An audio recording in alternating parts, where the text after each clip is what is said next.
안녕하세요 고장구 친구들, 코몽쌤입니다. 이번에는 화학평형 이동에 대해서 배워볼게요. 그 중에서도 농도 변화에 따른 화학평형 이동을 배워보려고 합니다. 화학평형 이동이라는 게 무엇이냐면 평형상수에 도달한 화학평형 상태에 변화를 주었을 때 다시 평형상수를 맞추기 위해서 어떻게 반응이 진행되는지에 대해서 알아보는 게 이번 시간부터 앞으로 약 2차시에서 3차시 정도 진행될 예정입니다. 그 중에서 이번 시간에는 화학평형 상태에서 반응물이나 또는 생성물을 첨가했을 때 다시 평형상수를 맞추기 위해서 어떻게 반응이 진행되는지에 대해서 알아보고자 합니다. 자, 화학평형 이동에서 아주 중요한 원리가 있습니다. 이게 얼마나 중요하냐면 우리가 앞으로 배우는 모든 화학평형 이동을 바로 이 르샤틀리에의 원리로 모두 설명할 수가 있어요. 또는 쉽게 생각할 수 있습니다. 그럼 르샤틀리에의 원리가 뭐냐?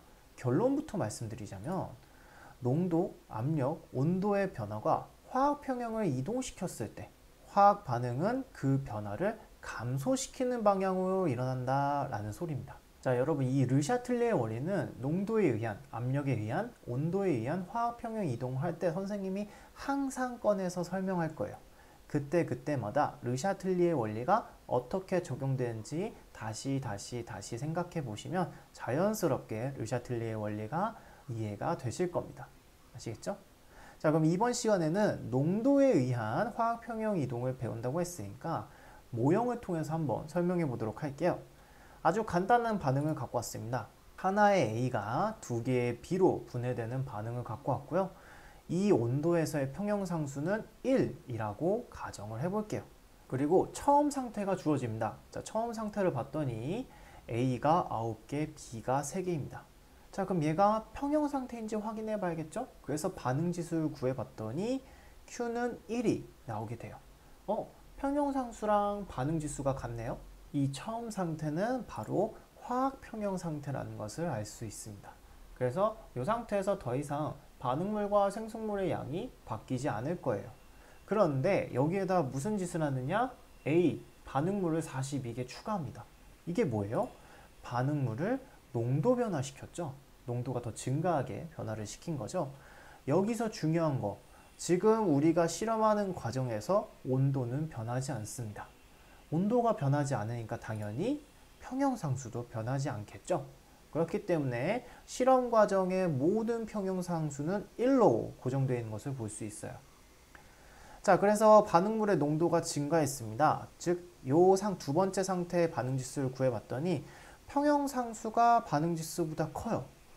그러면 이 두 번째 상태는 어떠한 반응이 우세하게 일어날까요? 정반응이 우세하게 일어나겠죠. 자, 정반응이 우세하게 일어나니까 반응물의 개수는 줄어들고 생성물의 개수는 늘어날 겁니다. 그 상태가 세 번째 상태예요. 어느 정도 시간이 지났더니 반응물이 50개가 되고 생성물이 5개가 됐어요. 이 상태에서 다시 반응지수를 구했는데 여전히 평형상수가 더 큽니다. 그러면 여전히 정반응이 우세해지겠죠. 그렇죠? 그러다가 충분한 시간이 지나서 반응물이 49개가 되고 생성물이 7개가 됐어요. 이 상태에서 반응지수를 계산해 봤더니 드디어 반응지수하고 평형상수가 같아지게 되었죠. 이 네 번째 사진에 도달해서야 새로운 화학평형 상태가 되었다는 겁니다. 자, 새로운 화학평형 상태가 됐다고 해서 여러분 평형상수가 바뀌었다고 생각하시면 절대 안 됩니다. 평형상수는 온도에만 영향을 받기 때문에 온도가 같으니까 계속 유지되고 있다. 요거 헷갈리지 마세요. 아시겠죠? 자, 그래서 지금 이 현상을 르샤틀리의 원리로 다시 설명하게 되면 이렇게 해석할 수 있습니다. 르샤틀리의 원리는 변화를 줄이는 방향으로 반응이 일어난다고 했잖아요. 자, 반응물이 늘어났으니까 이것을 줄이기 위해서는 반응물을 줄여야겠죠. 반응물을 줄이려면은 정반응을 시켜야 될까요? 역반응을 시켜야 될까요? 그쵸? 정반응을 시켜서 반응물을 줄여야겠죠. 자, 르샤틀리에는 그럼 이 반응을 이렇게 설명할 수 있어요. A의 농도가 증가했으니 A의 농도가 감소하는 정반응이 우세하게 일어난다 라고 얘기할 수 있는 거죠. 그럼 반대로 만약에 이 상황에서 선생님이 생성물, 즉 B의 농도를 증가시키면은 어떤 반응이 우세하게 일어나겠어요? B의 농도가 증가했으니 생성물의 농도가 감소하는 역반응이 우세하게 일어나겠죠. 자, 르샤틀리의 원리로는 이렇게 변화를 감소시키는 방향으로 반응이 진행돼서 새로운 화학 평형으로 이동한다 라고 설명하는 겁니다. 자, 그러면 실험 상황 한 가지 더 가지고 와서 르샤틀리의 원리로 다시 한번 생각해 볼게요. 다이크로뮴3 수용액이 있습니다. 이 크로뮴3 같은 경우에는 산소가 4개일 때는 노란색인데요. 크로뮴3 이온이 수소 이온과 만나서 반응을 하게 되면 산소가 7개짜리로 바뀌게 되는데 얘는 주황색을 띠게 됩니다. 그래서 이때의 평형상수는 이렇게 구해지는데요. 물 생략됐죠. 그쵸? 자, 이 다이크로뮴산 수용액, 노란색인 이 수용액에 황산을 넣게 됩니다. 자, 황산을 넣는다는 것은 누굴 추가하는 거예요? 수소 양이온을 추가하는 겁니다. 강산을 넣는 거잖아요. 그쵸? 자, 그럼 수소 양이온은 반응물이에요? 생성물이에요? 반응물이죠. 그래서 황산 수용액을 넣는다는 것은 반응물을 증가시킨다는 겁니다. 자, 그럼 르샤틀리의 원리에 의해서 반응물을 증가시킨다면 반응은 어떻게 진행이 될까요? 반응물을 감소시키는 방향으로 반응이 진행되겠죠. 반응물이 감소되는 방향은 정반응이죠. 그러면 정반응이 진행될 거고 정반응이 진행될수록 노란색은 옅어지고 주황색이 강해지겠죠. 그렇기 때문에 황산 수용액을 넣으면은 용액이 주황색이 됩니다. 자, 이번에는 수산화나트륨을 넣어요. 얘 뭐예요? 얘는 산이에요, 염기예요? 염기죠, 그쵸? 자, 염기를 넣는다는 것은 어떻게 하는 거냐? 염기와 산이 만나면 어떻게 돼요? 서로 반응해서 물로 바뀌죠, 그쵸? 자, 그 말은 무슨 뜻이냐? 이 염기가 수소 양이온과 반응해서 이 수소 양이온을 없앨 거예요. 그쵸?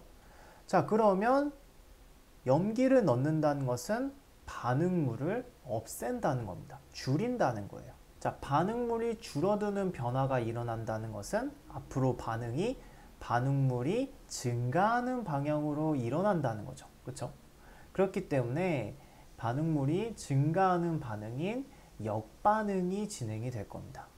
자, 역반응이 진행된다는 것은 주황색 용액이 옅어지고 노란색 용액이 강해진다는 거죠. 그러니까 용액은 다시 노란색으로 될 것입니다. 자, 그래서 르샤틀리의 원리는 뭐다? 화학 반응은 내가 가해준 변화를 감소시키는 방향으로 반응이 일어난다는 겁니다. 자, 문제를 통해서 한 번 더 연습해 볼게요. 자, 교과서 문제입니다. 다음 반응이 평형 상태에 있었을 때, 평형 상태에 이미 있었을 때 가로와 같이 조건을 변화시키면 평형은 어느 쪽으로 이동하는가, 즉 반응은 어느 쪽으로 이동될 것인가에 대해서 얘기를 하는 겁니다. 첫 번째, 암모니아는 염기예요, 산이에요? 염기죠. 그런데 이 평형 상태에서 산을 집어넣게 됩니다. 자, 그럼 산과 염기가 만나서 어떻게 돼요? 중화가 되겠죠. 그러면 염기의 양이 줄어들겠죠. 생성물을 감소시키는 변화인 거예요.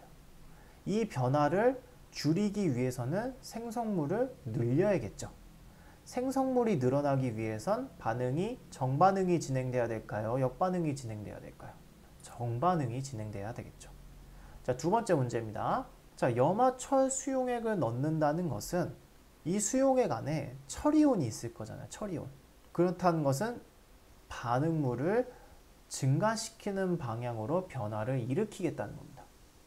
자, 제가 반응물을 증가시키도록 변화를 일으켰으니까 이 변화를 감소시키기 위해서는 반응물을 없애야겠죠. 그쵸? 반응물이 없어지는 반응은 뭐예요? 정반응이죠. 그렇기 때문에 두 번째 반응도 정반응으로 우세하게 일어나게 될 것입니다. 자, 마지막으로 교과서에 있는 다른 문제로 연습해 봅시다.